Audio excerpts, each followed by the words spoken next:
मी हिंदू आहे आणि हिंदू म्हणून बोलत राहणार, असं सावंतवाडी येथील बॅरिस्टर नाथ पै सभागृहात मंत्री नितेश राणे यांनी टीकाकारांना उत्तर दिलंय. पाहूया. मी नेहमी सांगतो, प्रत्येक व्यासपीठावर सांगतो, मी आमदार मंत्री किंवा कुठला पक्षाच्या कार्यकर्ता होण्याच्या अगोदर ना मी एक हिंदू आहे आणि हिंदू म्हणून मी माझी भूमिका मांडत जाणार, त्याच्यामध्ये काही फरक पडणार नाही.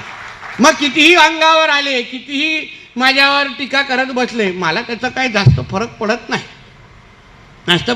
नाही. अगोदरही राणेंना काही फरक पडायचा नाही, आधी पडत नाही आणि उद्याही पडणार नाही. हे काही लोकांनी त्या गोष्टीची नोंद घ्यावी. आणि म्हणून आजची जी माझी जबाबदारी आहे ते जिल्ह्याचा पालकमंत्री म्हणून आज आपण साहित्य संमेलन माझ्या सिंधुदुर्ग जिल्ह्यामध्ये घेत आहे.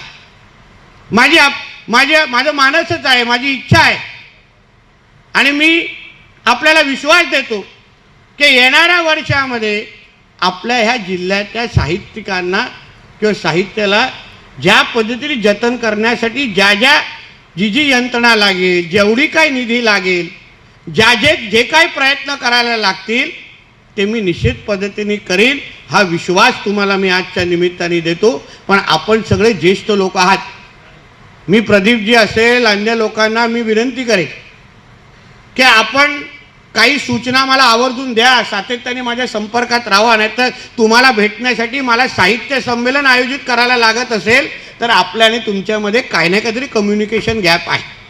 मी शेवटी सत्तेचा प्रतिनिधी आहे, सरकारचा प्रतिनिधी आहे. आपण सातत्याने माझ्याशी बोललं पाहिजे, माझ्याशी संवाद साधला पाहिजे.